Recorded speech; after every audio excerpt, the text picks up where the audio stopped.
So about 2 years ago, I moved from product operations to research operations, and I thought things would be a little different. Spoiler alert, they were not. And every meeting I went to, every time I spoke to a friend, a relative, they're like, what do you do exactly? And I would be like, I'm a bridge between teams. And they would politely nod and change the subject. And I was like, okay. And then I moved into research operations and I changed the way I describe what I do. So I said, I am a bridge between product, research, UX, and our customers. I'm enabling the research that we do. Same polite nods, same glazed eyes. I was like, probably the issue is in how I'm describing. Probably the issue is the explanation. But the problem isn't really in the explanation. It is that when research ops works, it is so invisible. And the invisible work is super hard to explain. And it's not that the invisible work is unimportant work. It is mission critical work, but the part that no one tries to make it visible is the issue. And that's what I want to do today. So by the end of this talk, I really want you all to walk away with 3 things. Number 1, trying to reframe the operational. Pick up something in your organization which is termed operational and try to make a case of why it may be strategic. Second is audit your job description. Look at the job descriptions at research ops and see, do they really reflect the real work? I promise it does not. And lastly, making the invisible visible. Tell one stakeholder about something invisible you did so that their work would be done on time. Moving on, I want to talk about what the stakeholders actually see when they talk about research operations. They truly just see the tip of the iceberg. So what exactly is the tip of the iceberg that they see? They see calendar invites, of course. Simple, clean, professional. Every word that's been chosen here is very deliberate by research operations. It really makes the customer feel safe enough to open their workspace for our research. And that is a trust-building work done by research operations. The stakeholders look at participant recruitment screeners. This is one of the templates that we have here at Salesforce. And it really determines who enters your research, right? And it's definitely a strategic call. But the stakeholders look at it as a participant recruitment screener.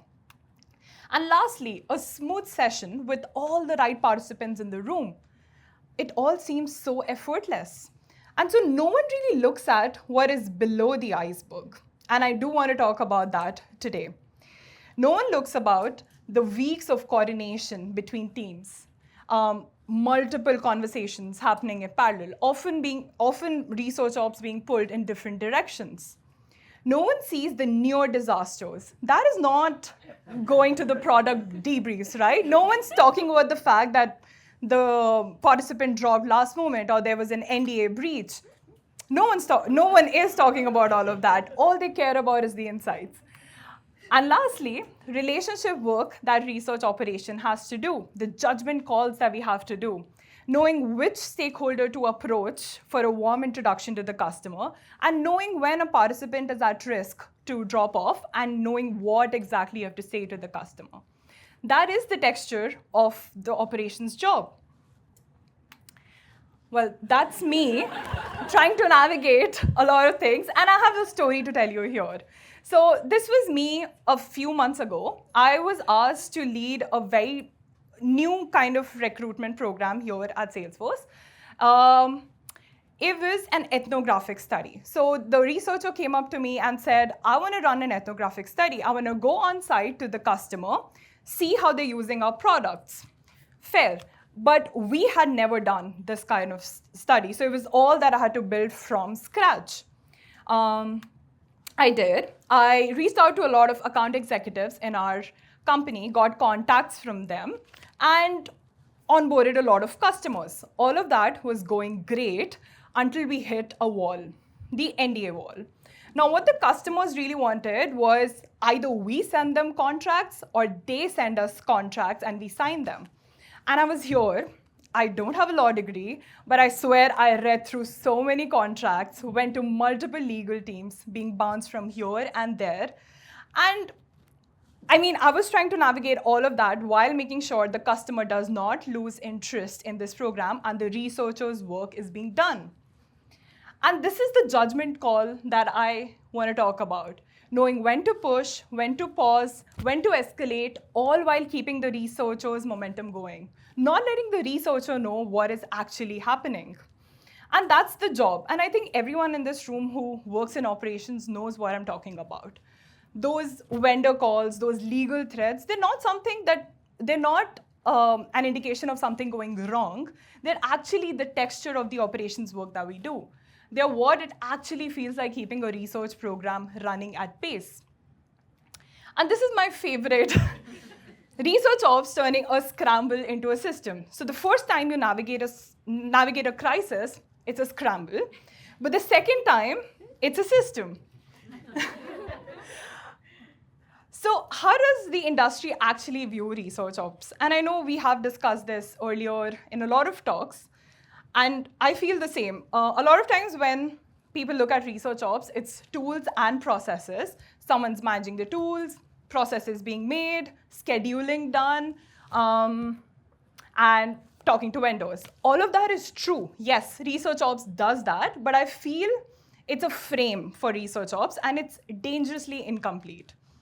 I feel the real substance of research ops is human, relational, and strategic. And I will be diving deeper as we move ahead. So what does it actually take to make research possible, especially at scale? So for today, I have 4 lessons that I've learned over my 7 years of experience working in operations, whether it was research or product. And I want to share that with you all today. But before that, I do want to give you some context on how we are running research at scale at Salesforce. So we have about 70 plus researchers that we support with a 7 research ops people team. And we run 50 studies per quarter. And when I say what it takes to run research at scale, I'm not talking about one researcher or one study. I'm talking about this scale. Lesson number 1. Until we reframe what research ops does, we'll keep hiring for the wrong things. Remember I told you how research ops job descriptions don't really reflect? I feel that is the biggest problem. And every story that I share here today would reflect that the work being done and the job descriptions don't really match up. So currently, what does the job description say? They want someone who can manage tools, do system admin, then someone who can process documentation and improve operational efficiency.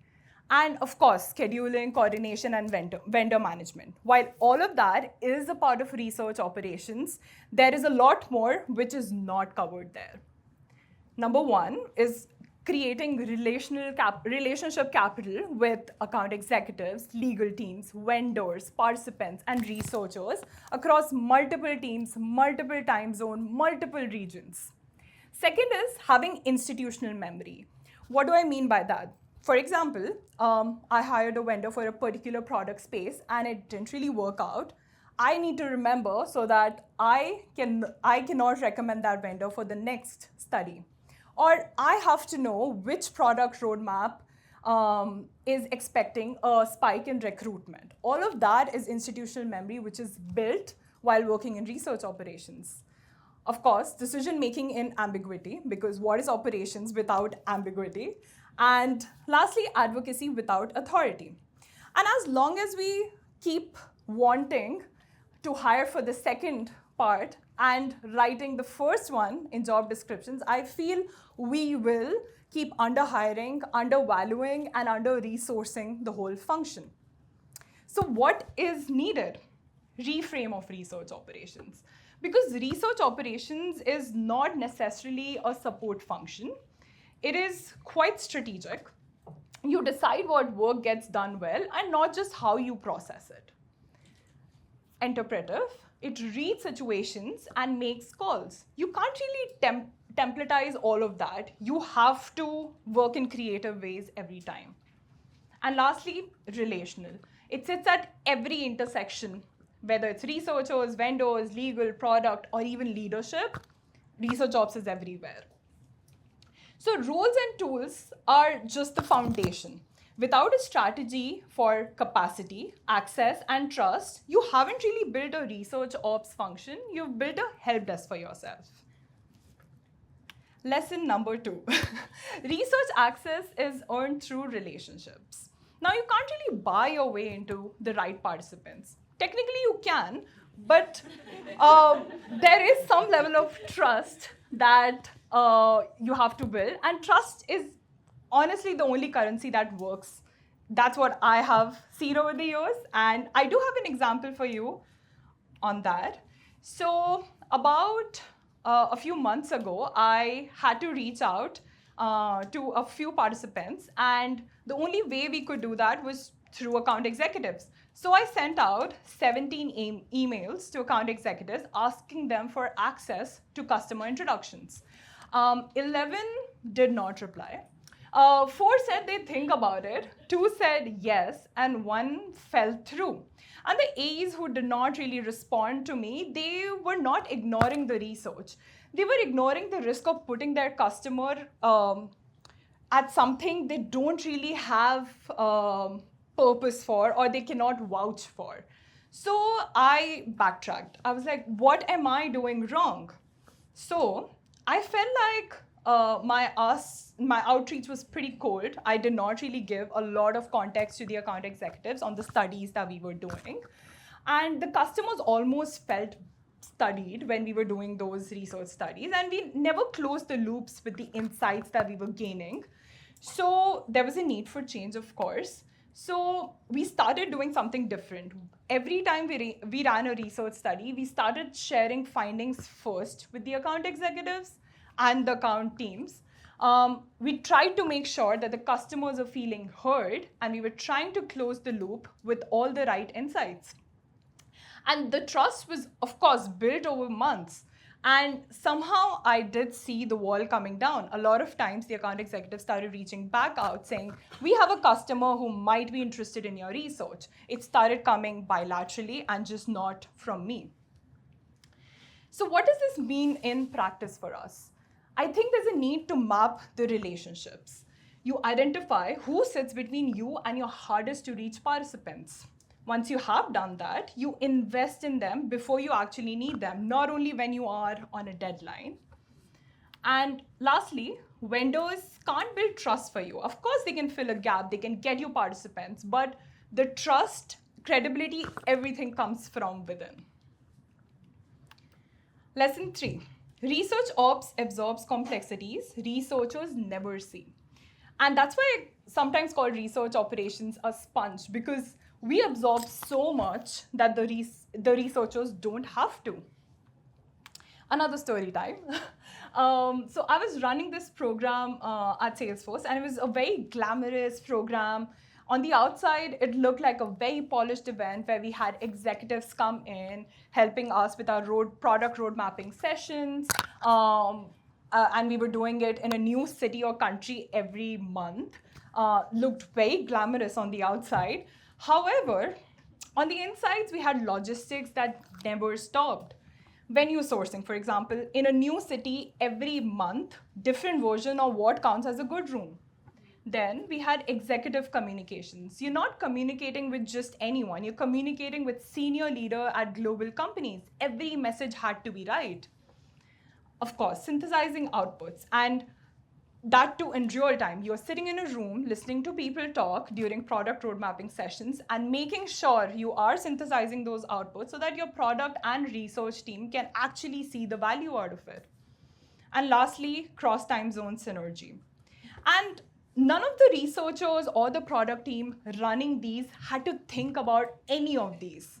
That is research ops at its finest, because it's completely invisible but completely essential. So what does it mean in practice? I feel there is a need to audit, not just the time that research ops is spending, but also your researchers' time. So I have some stats here. So for example, your researcher is running 20 studies per year. That's 6 to 8 weeks per study on average that they're running. So if they keep working on the operations bit, they are losing 30 to 40% on coordination and logistics. And that's almost 6 months of capacity lost every single year. So every hour on logistics is an hour not spent on the insights from the researcher's end. But there's also a need to audit your own time. That record is just not for efficiency, but also evidence. Because sometimes without a paper trail, the work that we do as research ops just becomes invisible. I have a template here for you that we use here at Salesforce, where we kind of see what are the stages for the research and then mark it on who owns what and what's the time taken to do that. And that's a way you can kind of audit what you and researchers are doing. Last and final lesson for you all is the hardest part of this job isn't execution, it is the judgment. And anyone can follow the process or the documentation that is there, but what makes research ops strategic is knowing what to do when the process doesn't cover it. So about a year ago, I was asked to build a panel of 100 people for the most niche product space that we have here at Salesforce. When we heard of the 100 people that we had to recruit for, we decided to go for a vendor. And the vendor did deliver. So they delivered 25 people. And 12 of them were usable because they replied to us. We started with the bi-weekly sprints. We got them in the research. The 13 that they delivered were unresponsive, and the vendor couldn't do much. And we still needed 75 people. And there was a need to make a fast call because we couldn't really push the study timelines back. So, of course, I recognized the failure early because what else can we do? And then what I did was I went through every single internal contact repository that we have within Salesforce. Whether it was any past studies that we did, we tried to get participants from there, or a company-wide repository that we had, and I tried to reach out to everyone and anyone. I also reached out to people on LinkedIn, Reddit, personal contacts. I just needed to complete those 75 people. And I called in every favor, and you wouldn't believe me, I literally asked my dad, can you please participate in one interview study for me? He did. And we delivered it. The panel was launched. But the real lesson here is the moment of judgment, knowing when you have to pivot and understand that the vendor is failing and that I had to own the solution and no one was coming to save me. So what does this mean in practice? I feel whenever any study does not go as planned, there is a need to step back and do a retrospective. And this could vary by the team that you work with, but this is something we started doing. We got all the stakeholders who were working on that project after every study, not every study, but the studies which did not really go according to the plan. And we did post-study reviews. We tried to see what worked, what did not, and try to create decision logs that we made during the whole project. And this was actual data and not just instincts for the next project that we might be working on. And I think there was a need for research ops to be a strategic partner on the table and not just stand outside it. I have one template that we kind of use for the retrospectives. We try to see what went well, what went poorly, what ideas do we have for the next one, and what action items do we need for the next one, of course. And this is where a near disaster becomes a process improvement. End part of it, I do wonder sometimes what happens when research ops does not exist. Quite literally. I feel the researchers will start filling the gap themselves. They will start chasing participants like we do, manage vendors, rebuild screeners. Research, of course, won't be able to keep up the pace. The researchers are doing the operations work, they're not doing the actual research. Research stops being consulted. And it's not out of disrespect from the product or the UX team. It's totally out of urgency because we all know how product decisions are made really quick. And Decisions get made, launches happen. A team discovers they built the wrong thing for people they never spoke to. And that's why I say the quiet work of research ops is not just background work. It is what makes the work possible. And to wrap it up all, I have call to action, the same three that we spoke about in the start. Reframe, pick one thing in your organization that is operational and write why it actually might be strategic. Audit, open a research ops job description this week and ask, does this really reflect what we actually do? And lastly, send one message to a stakeholder about something invisible you did that made their work possible. Thank you.